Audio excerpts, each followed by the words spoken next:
Oke, Assalamualaikum warahmatullahi wabarakatuh. Hai teman-teman semua, kembali lagi di Poin Podcast Internal. Nah, bersama aku Salma Indah Zahra dari Departemen Internal, dan aku sebagai moderator pada podcast kali ini. Gimana nih kabar teman-teman semua? Semoga kita semua diberi kesehatan dan terlindung dari virus COVID-19, serta yang sedang sakit segera disembuhkan. Oke, tanpa berlama-lama lagi, aku udah menghadirkan narasumber yang luar biasa di sebelah aku, yang yaitu Kang Edo Syekh Surya Maulana, yang sekarang menjabat sebagai Ketua Himpunan PSTI periode 2021. Sebelumnya, aku mau ngucapin banyak-banyak terima kasih kepada Kang Edo yang telah menyempatkan waktunya untuk hadir di tengah-tengah kita, walau hanya tatap maya ya, Kang, untuk bisa berbagi informasi, pengetahuan, serta pengalamannya. Nah, boleh Kang, say hi dulu sama teman-teman online nih yang menonton. Hai, selamat sore ya teman-teman, kapanpun kalian menonton. Oke, sebelumnya gimana kabar Akang dan apa aja nih kesibukannya sekarang? Alhamdulillah, kabar baik. Untuk kesibukan sekarang, ya seperti yang tadi disebutkan, diberi amanah sebagai Ketua Badan Eksekutif Hima PSTI dan sekarang sedang menggeluti atau sedang belajar di perkuliahan semester 5. Oke, alhamdulillah ya, lumayan padat nih kayaknya. Semoga senantiasa diberi kesehatan dan kelancaran ya, Kang. Amin. Oke, nah sesuai judul podcast kali ini, aku bakal membahas tentang pergerakan dan pergerakan mahasiswa. Apa aja nih pergerakan mahasiswa, terus perbedaan mahasiswa dan siswa, lalu apa aja bentuk pergerakan dari mahasiswa itu sendiri. Nah, aku udah nyiapin beberapa pertanyaan yang bakalan aku tanya ke Kang Edo langsung. Oke, siap Kang? Boleh, ayo. Oke deh. Di sini sharing-sharing, sama-sama belajar. Saya juga masih belajar dan saya sama juga belajar gitu. Ya, oke. Nah, yang pertama nih Kang, mungkin aku mau tahu dulu makna mahasiswa buat Akang itu apa sih Kang? Mahasiswa, mahanya para siswa gitu. Kalau siswa itu kan sebutan bagi anak SMA. Tapi Akang pernah dengar gini, maha itu merupakan bodoh dan siswa maha kebodohan. Maha itu maha yang maha besar gitu, dan bodoh itu siswa artinya. Kenapa dinamakan maha bodoh? Karena kita yang harusnya sudah selesai gitu kuliah sekolah di jenjang SMA mungkin banyaknya gitu, tapi kita masih merasa kurang gitu, masih merasa bodoh untuk bisa menjadi orang-orang yang pintar hingga kita melanjutkan studi di bidang perkuliahan gitu. Kenapa sampai ada yang mengeluarkan statement bahwasanya mahasiswa itu maha kebodohan gitu, karena kita itu orang-orang yang memang ingin bergelut dan juga menambah ilmu dan wawasan lebih luas lagi gitu, merasa masih kurang sehingga kita masih melakukan studi gitu. Itu sih yang tapi gitu. Oke, tadi kan Akang juga membahas siswa gitu ya Kang ya. Oke, mungkin menurut pengalaman ataupun kayak review Akang gitu ya, apa sih perbedaan yang signifikan antara mahasiswa dan siswa gitu Kang? Kalau misalkan dari yang kita lihat ya perbedaannya dari siswa dan menjadi mahasiswa. Kalau siswa masih orang-orang yang memang terlalu terpatok pada peraturan gitu, kayak kita harus menggunakan baju yang memang mempunyai seragaman gitu terhadap orang-orang yang lainnya di saat SMA, SMP dan SD gitu kan harus pakai seragam yang sama. Sedangkan di perkuliahan sendiri kita diberikan kebebasan. Sebenarnya bukan kebebasan, lebih kepada kesadaran gitu kan. Kalau di kuliahan kita masih diberikan arah gitu, masih diarahkan kayak guru pun menyuapi kita. Tetapi saat kita sudah kuliah gitu, di situ kita untuk mengeksplor gitu kan kesadaran diri kita untuk bisa mencari sendiri gitu ilmu yang ingin kita dapatkan, ilmu seperti apa gitu untuk ke depannya gitu. Apa aja yang ingin kita dapatkan di perkuliahan itu bukan disuapin lagi. Kalau kata orang tuh kayak kita di zaman SMA harus diberikan studi gitu kan, secara rangkaiannya harus dijelaskan. Tetapi kalau di perkuliahan sendiri kita diberikan garis besarnya saja dan kita mengeksplor untuk mempelajarinya sendiri tanpa didapatkan di perkuliahan gitu. Jadi di kuliah ini kita diberikan diharuskan untuk belajar lebih dan juga mempunyai kesadaran yang lebih pula gitu. Jadi biar kita juga tahu apa yang kita butuhkan dan apa yang kita inginkan gitu. Jadi beda ya dari siswa ke mahasiswa. Kalau siswa masih disuapin, nah kalau simpelnya kalau siswa masih disuapin, kalau perkuliahan kita nyari makan sendiri gitu. Kayak anak kos sekarang kita nyari makan bukan disiapin lagi sama orang tua gitu kan. Oke, berarti emang sangat jauh gitu ya Kang ya dari antara Betul, siswa ke mahasiswa gitu. Mungkin kayak saat siswa itu kita duduk dan saat mahasiswa itu kita bergerak gitu, bergerak langsung turun ke jalan gitu. Oke, aku juga mungkin kita semua pernah lihat gitu di TV atau berita-berita luar bahwa mahasiswa itu melakukan pergerakan banyak hal gitu. Nah, oke, ngomong-ngomong tentang pergerakan nih yang ada di mahasiswa, apa sih Kang yang dimaksud dengan pergerakan mahasiswa itu? Terus apa aja bentuk dari pergerakan mahasiswa gitu Kang?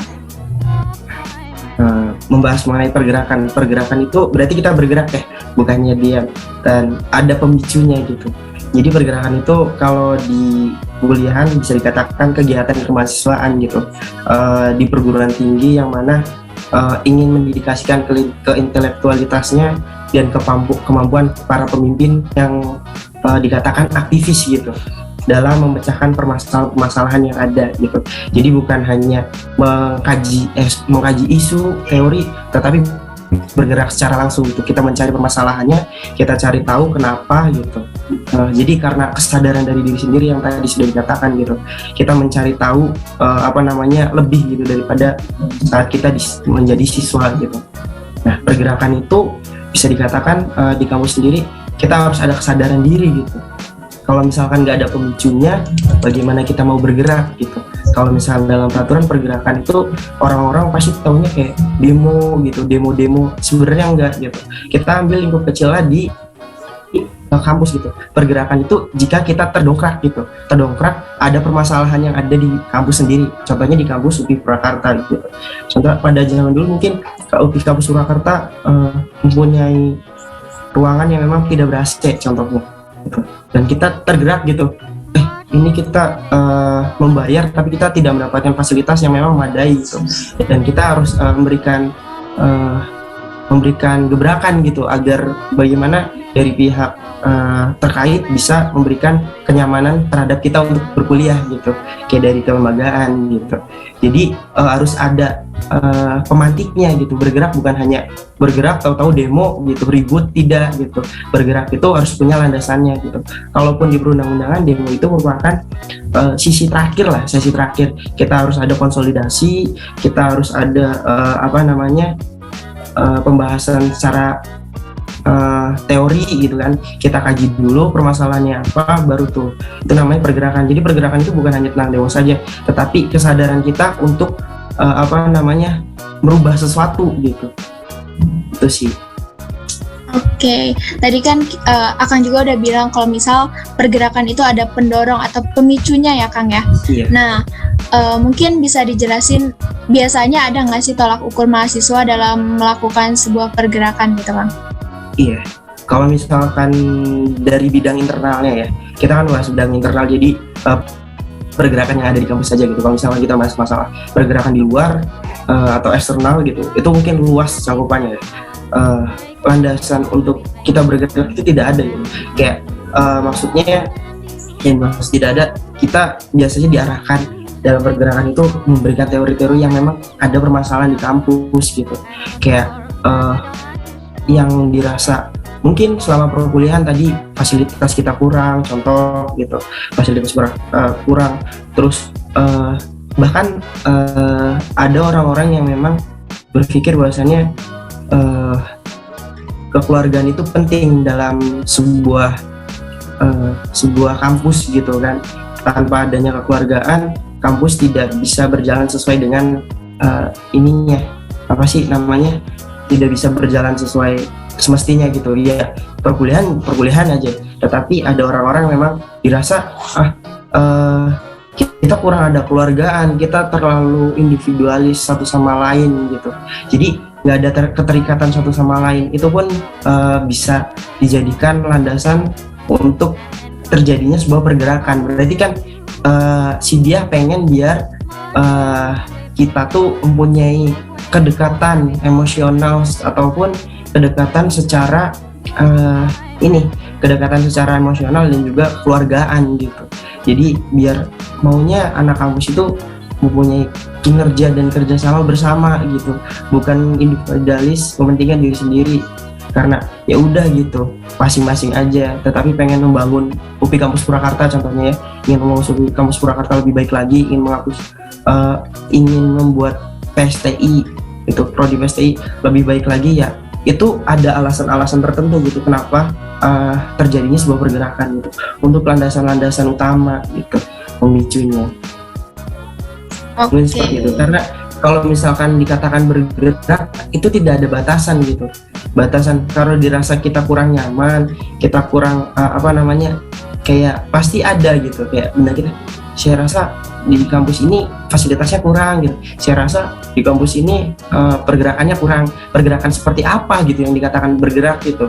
Jadi pergerakan itu sebenarnya mempunyai arti yang luas gitu. Tapi kalau misalkan kita ikuti dari sejarah, pergerakan itu ya orang-orang yang memang banyaknya dari mahasiswa yang memang merasa kebijakan itu tidak sesuai gitu. Jadi akhirnya tergugah untuk bergerak mengubah peraturan-peraturan atau kebijakan-kebijakan yang dianggap tidak sesuai gitu, seperti yang di kampus ataupun ada di negara kita. Oke, mungkin tadi juga Akang udah menyebutkan bahwa ada beberapa pergerakan nih di UPI, terutama UPI Kampus Purwakarta nih. Nah, mungkin aku yang mahasiswa 2020 ataupun yang mahasiswa 2021 nggak tahu nih, kalau misal pergerakan mahasiswa saat offline dulu tuh gimana sih gitu, Kang? Boleh Akang sharing ke kita gitu, Kang? Gimana, Kang? Oke, waktu pergerakan offline gitu ya, sebenarnya sebelum Akang pun sudah banyak cerita-cerita gitu mengenai pembangunan kampus gitu, mulai dari kebijakan-kebijakan masalah UKT. Kita ambil ininya permasalahan UKT atau uang UKT gitu, pembayaran untuk mahasiswa setiap bulannya yang udah pasti jadi topik utama dalam pergerakan kemahasiswaan yang memang ada di kampus gitu. Gitu. Jadi kalau dari dulu kita biasanya bahkan offline pun kita mengadakan gitu. Kalau misalkan kita ada mahasiswa yang memang pikirannya tidak bisa membayar UKT gitu, kita harus cari tuh permasalahannya apa, kenapa tidak bisa membayar gitu kan. Sedangkan kalau dikatakan di UPI Kampus Purwakarta sendiri dan juga UPI mungkin bisa dikatakan, atau kalau kita rada nyenggol itu kita tidak ada pengurangan biaya untuk mahasiswa yang mengajukan ataupun penambahan biaya gitu yang jadi setiap, apalagi UPI kampus kelas yang dikatakan PTNBH gitu, atau mengolah keuangannya sendiri gitu. Jadi segala pembayarannya dikembalikan lagi gitu kepada kita sebagai masyarakat di kampus kita. Jadi kalau misalkan di UPI Kampus Purwakarta nih, pergerakan apa saja yang sudah dikatakan itu dari pembahasan masalah UKT gitu, pembahasan tentang fasilitas yang kurang, kebijakan yang kadang tidak sesuai gitu, barang-barang yang memang sulit untuk kita dapatkan di fasilitas selama kita kuliah gitu. Nah, misalkan kayak kita mengadakan aktivitas yang ada di kampus atau kegiatan kemahasiswaan. Nah, barang-barang ini kadang dikatakan ada tetapi sulit gitu untuk kita mendapatkan akses untuk penggunaannya gitu. Itu pergerakan-pergerakan seperti itu sering kayaknya kegiatan yang memang rutin kita lakukan gitu, kayak masalah kita membuat kajian-kajian gitu buat masalah UKT, kajian-kajian untuk fasilitas kenapa gitu, dan mengapa landasan tersebut bisa dijadikan pacuan untuk kita menjadi untuk bergerak gitu, pacuan untuk kita bergerak gitu, karena dari ketidaknyamanan kita gitu. Masalah UKT, apalagi UKT itu bukan hal yang kecil ya untuk kita gitu sebagai mahasiswa, walaupun itu kewajiban bagi kita, tetapi bagaimana cara kita kalau misalkan itu kewajiban tetapi pas lagi kitanya nggak ada pun kalau kitanya nggak ada ya nggak bisa dipaksakan, apalagi perekonomian sekarang semakin turun di era pandemi gitu. Kalau masalah pergerakan di kampus gitu, kalau pergerakan di luar sendiri, pernah waktu itu saya sendiri di semester 1 baru awal masuk karena tidak tahu apa-apa gitu, langsung turun demo di Jakarta gitu, bergerak karena waktu itu RUU KUHP, permasalahan yang sungguh luar biasa itu. Seluruh mahasiswa bahkan SI ya, seluruh mahasiswa Indonesia tergabung untuk demonstrasi gitu, dari bahan kajian-kajian yang dirasa memang banyak peraturan-peraturan yang memang tidak sesuai gitu, yang malah memberatkan rakyatnya gitu, makanya diadakan demo gitu. Dan itu pun bukan sekedar langsung demo, tetapi ada kajian-kajiannya kenapa kita harus demo, dan nanti ada konsolidasinya gitu, orang-orang yang di dalam gitu, orang-orang penting yang berdiskusi langsung dengan para petinggi gitu, itu merupakan bagian dari konsolidasi gitu.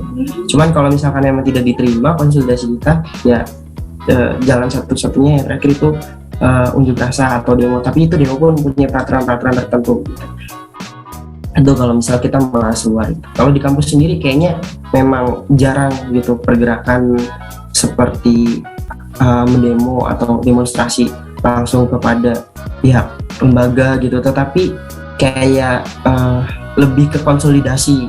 Secara konsolidasi kita lebih bisa lebih bisa tersampaikan gitu, konsolidasi kita pertemuan, kita obrolkan permasalahan kita cari landasannya gitu.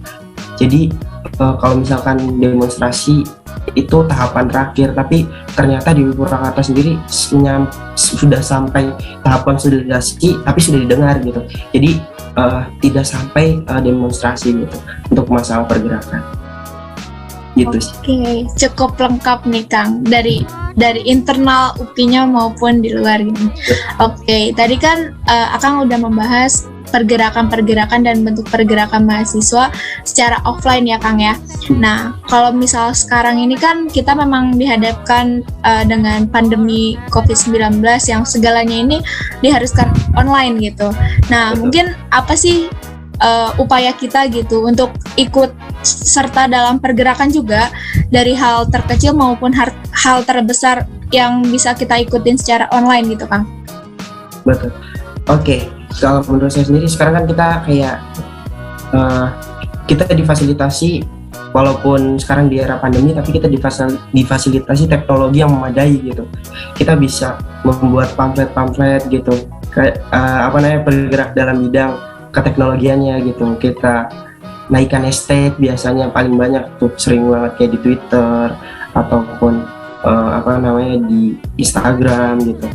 Jadi kayak memang walaupun pandemi menghalangkan kita untuk turun langsung, tetapi kecerdasan di bidang teknologi bisa membantu kita untuk tetap adanya pergerakan di kampus gitu. Jadi kalau misalkan dirasa ada permasalahan-permasalahan, kita bisa unjuk rasa ataupun memberikan konsultasi secara online gitu, dan memberikan sindiran-sindiran atau bukan sindiran, maksudnya bukti pergerakannya di media sosial gitu, tanpa harus turun langsung, karena kan kita mematuhi pemerintah gitu untuk di rumah aja dan juga menjaga protokol gitu. Jadi itu merupakan salah satu hal yang penting gitu, apalagi sekarang orang-orang di sosial media itu bisa melakukan segalanya gitu kan ya. Kita gunakan sosial media itu dengan baik, yaitu contohnya buat pergerakan, memberikan pemberitahuan kepada keseluruhan bahwasanya ada yang janggal gitu, ada yang memang dirasa harus diubah ya, dengan cara memberikan hashtag pergerakan di bidang sosial media. Itu merupakan hal yang memang biasa dilakukan sih di era pandemi sekarang kalau misalkan dikatakan bergerak gitu. Oke, nah tadi kan kita juga sudah, kalau misal online itu kita melakukan pergerakannya online gitu. Nah, menurut Akang sendiri, apakah upaya ini efektif dan cukup berhasil gitu untuk melakukan pergerakannya itu secara optimal gitu Kang? Terus juga kepada pihak-pihak yang terkait yang kita tadi katakan mungkin sindir ataupun menyampaikan apa yang kita inginkannya itu terwujud gak sih Kang gitu secara online-nya? Karena sosial media itu bisa dikatakan ini ya bisa dijadikan senjata gitu, tapi itu pun bisa menjadi bumerang bagi kita. Jadi kalau misalkan apa yang kita sampaikan itu salah, akhirnya kita yang kena. Jadi kita sebelum memberikan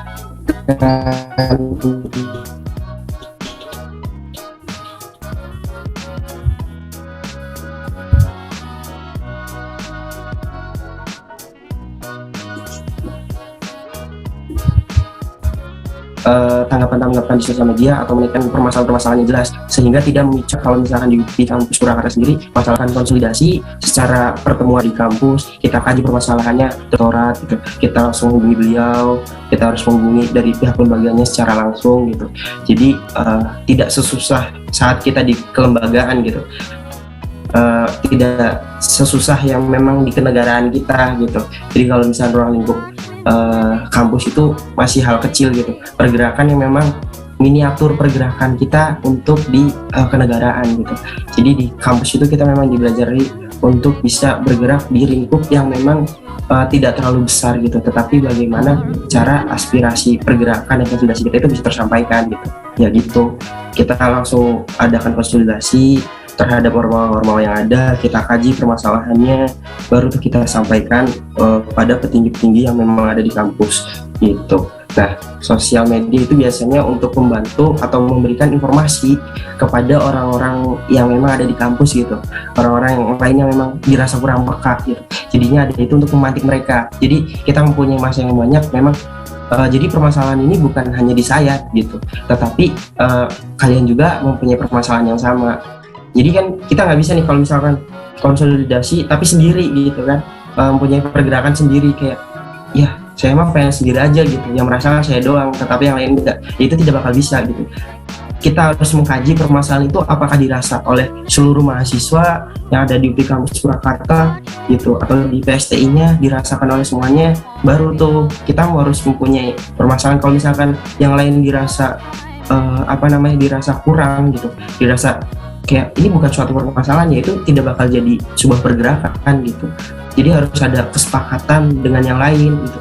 Kalau misalkan dirasa kita harus membuat presentasenya gitu, kita harus menanyakan kepada orang-orang lain apakah ini tuh merupakan permasalahan yang memang dirasakan untuk seluruh mahasiswa atau hanya beberapa orang saja gitu, untuk bisa disampaikan. Kalau misalkan dirasa kita dari sosial media kita bisa memancing mereka, ternyata permasalahannya banyak, baru tuh kita kaji, kita bahas lagi, kita ajukan kepada pihak lembaga atau orang petinggi kampus. Itu baru dikatakan sesuai dengan prosedural dalam pergerakan secara sistematis gitu.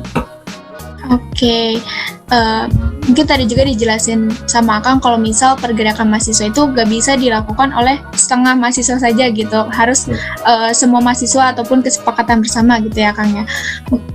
Ini juga mungkin karena pandemi nih Kang, banyak Betul. orang yang dulunya aktif dan bersemangat dalam ikut serta mengikuti pergerakan mahasiswa, ikut menjadi redup gitu. Nah, bagaimana caranya untuk menjaga agar semangat pergerakan itu tidak redup nih Kang?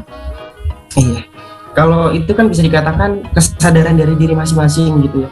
Kalau misalkan tidak ada kesadaran diri masing-masing atau tidak merasakan, kalau misalkan nih Salma contohnya, Salma lagi jalan sama teman-teman, Salma tidak disenggol orang, Salma nggak bakal kerasa gitu, tetapi temennya yang tersenggol malah terasa gitu, tapi Salmanya nggak kerasa karena bukan Salma yang disenggol gitu. Jadi kadang-kadang seperti itu, jadi butuh kesadaran dan permasalahan yang memang dirasakan bersama gitu. Kalau misalkan bagaimana cara menaikkan semangat mereka ya, ingatkan lagi pada mereka bahwasanya permasalahan itu ya dirasakan oleh mereka juga gitu. Permasalahan-permasalahan tersebut, adakan sering-sering ngobrol, diskusi gitu, bahwasannya kita mengkaji permasalahan-permasalahan yang ada, itu salah satu hal yang romantis gitu. Kalau misalkan kita tidak pernah membahas permasalahan yang ada, ya sudah gitu, kita nggak tahu gitu apa yang mau kita konsolidasikan, apa yang mau kita bahas, apa yang mau dikatakan pergerakan gitu, mau apa yang mau digerakin. Kalau misalkan kita juga nggak punya pemantiknya gitu. Jadi sering-sering memang kita pembahasan gitu, membahas dan ada kemauan dari diri kita masing-masing, itu sih Kalau misalnya dikatakan tadi keseluruhan mungkin tidak gitu, keseluruhan orang mungkin mempunyai pemikiran masing-masing, tapi bagaimana cara kita bisa memantik mereka, mengajak mereka untuk bisa tetap selalu bersemangat gitu dalam menghadapi permasalahan-permasalahan yang ada gitu. Dirasa resah, jadi ada keresahan diri terlebih dahulu gitu agar mereka mau bergerak gitu. Oke, berarti pergerakan mahasiswa itu harus ada kesadaran diri gitu ya Kang ya. Terus juga mungkin kayak misal kita tuh harus membuka mata terhadap permasalahan sekitar gitu ya Kang ya. Nah, kalau misal bagi mahasiswa baru nih Kang yang masih bingung, kayak misal saya udah jadi mahasiswa nih sekarang, tapi nggak tahu gimana untuk memulai ikut dalam pergerakan. Mungkin Akang bisa ngasih saran gitu, gimana mereka yang baru menjadi mahasiswa untuk ikut dalam pergerakan, gimana Kang? Oke. Ya, namanya pergerakan itu enggak, kita harus mengetahui alurnya, harus mengetahui permasalahannya apa gitu. Kalau dikatakan bergerak juga semua bisa bergerak gitu. Tapi bagaimana ritme yang tepat itu biasanya kita adain pematerian gitu kan, ada yang pembahasan itu biasanya di Pengkaderan gitu kan, contohnya dari Mokaku, terus nanti ada di bahkan ada program kerja di UPI Kampus Purwakarta sendiri, kayak di BEM itu ada sekolah pergerakan di situ, itu dibahas, dikaji gitu. Orang-orang yang memang punya kesadaran kayak angkatan 20 dan angkatan 21 yang belum pernah merasakan vibe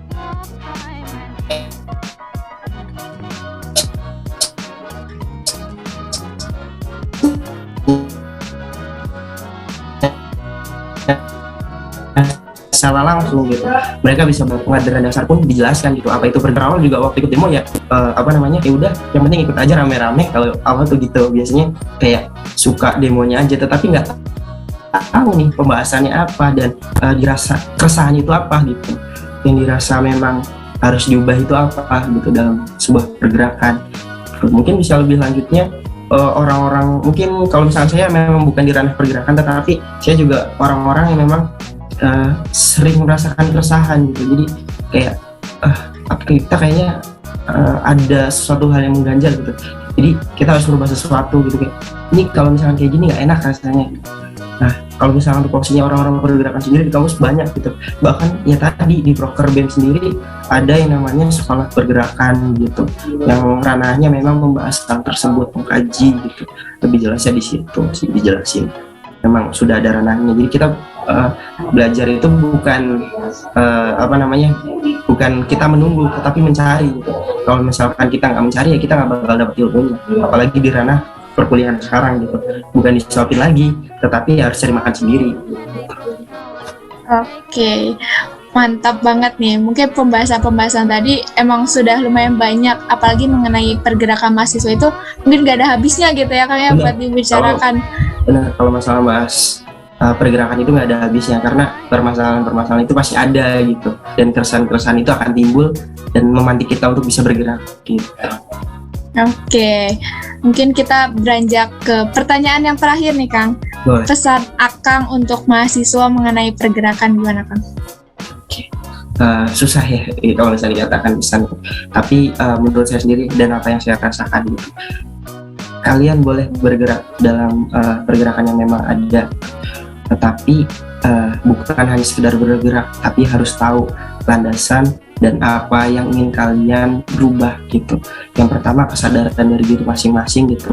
Jangan menjadi mahasiswa yang apatis gitu, mahasiswa yang memang tidak peka terhadap permasalahan-permasalahan yang ada gitu. Karena orang-orang yang seperti itu merupakan orang-orang yang memang sulit untuk bisa bergerak bersama gitu. Yang dikatakan pergerakan itu nanti tidak ada gitu sebagai mahasiswa. Apalagi pergerakan sendiri banyaknya seperti orang-orang aktivis gitu, orang-orang akademis jarang gitu. Tetapi tidak menjadi masalah gitu. Kita tidak, walaupun kita dikatakan bukan aktivis, tapi kita ingin bergerak karena ada permasalahan ya. Kita adakan perkumpulan, kita adakan konsolidasi, kita bahas bahwasannya hal itu dikatakan namanya menjadi keresahan masing-masing di diri kita masing-masing gitu. Yaitu awal mulanya dari kemauan dan memang keinginan dari kitanya sendiri gitu. Bahwasanya hal-hal tersebut berawal dari keresahan yang ada. Jadi jangan pernah berhenti, karena permasalahan ini tidak akan pernah ada habisnya gitu. Jangan pernah berhenti untuk bergerak, jangan pernah berhenti untuk merasa resah gitu. Jangan pernah berhenti untuk merasa jangan pernah berhenti untuk tidak peka gitu. Kita sebagai mahasiswa harus peka itu di bidang kemahasiswaannya sendiri. Untuk di bidang luar, apalagi kita dikatakan mahasiswa itu merupakan lidahnya masyarakat gitu, menjadi penyambatani antara masyarakat dan pemerintah gitu. Orang-orang yang mempunyai aspirasi tinggi, orang-orang yang memang mempunyai pemikiran lebih daripada masyarakat lainnya. Kita sebagai mahasiswa merupakan orang-orang yang memang dipercaya gitu oleh masyarakat, bahwasanya kita mempunyai pemikiran lebih, orang-orang yang dididik, orang-orang yang mempunyai pendidikan tinggi dan terpelajar untuk bisa menyampaikan tanpa harus demo, tanpa harus adanya kekerasan, adanya perusakan gitu. Tetapi bagaimana kita bisa menyampaikan pergerakan dan keinginan kita, tetapi dengan cara yang memang sesuai gitu dengan peraturan-peraturan yang ada, karena kita merupakan orang-orang terdidik, apalagi UPI kampus Purwakarta merupakan kampus pendidikan ya, merupakan kampus-kampus yang memang dikatakan orang-orang yang terdidik. Jadi kita harus tahu prosedurnya dalam bergerak, kita harus tahu bagaimana caranya kita bergerak, tapi mulai dari hal kecil dulu yang ada di kampus gitu. Keresahan-keresahan yang timbul, jangan hanya merasa resah tetapi tidak dibahas gitu. Kalau misalnya dirasa kalian resah, ya kalian coba gitu kan, tanya pada teman-teman kalian, adakan obrolan gitu, sebenarnya obrolan dengan terhadap circle kalian masing-masing. Kalian merasa resah nggak sih gitu kan? Baru di situ ada permasalahan, akhirnya terpantiklah kalian untuk bisa bergerak gitu. Terima kasih. Oke, wah gimana nih untuk teman-teman yang menonton, pasti pemaparan dari Kang Edo udah sangat luas dan lengkap banget ya. Semoga teman-teman yang nonton di rumah ini nggak langsung merasa puas, untuk biar bisa mencari tahu lebih banyak lagi gitu, atau mungkin bisa berdiskusi dengan teman-temannya mengenai pergerakan ini dan bisa ikut serta dalam pergerakan-pergerakan yang ada gitu ya.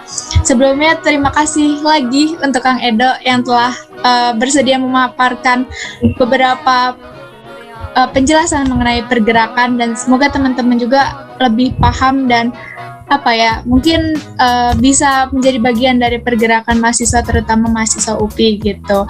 Nah, untuk teman-teman yang mungkin ingin berdiskusi lagi mengenai pergerakan, bisa banget di JASTI, Jaringan Aspirasi dan Advokasi Hima PSTI. Nanti ada pokoknya nomornya di bawah. Nah, oke, mungkin kita tutup juga poin di kesempatan kali ini. Saya Salma Indah Zahra pamit undur diri. Mohon maaf bila ada salah kata dan perbuatan. Jangan lupa like, comment, share, dan subscribe Hima PSTI. Terima kasih Kang Edo. Jangan pernah merasa cukup ya teman-teman. Yang tadi saya sampaikan merupakan apa yang saya ketahui gitu. Jadi teman-teman bisa cari ilmu lebih luas lagi. Carilah ilmu, jangan hanya menunggu gitu. Semangat. Nah, bener banget nih. Oke, kita tutup. Sampai jumpa di poin selanjutnya. Dadah.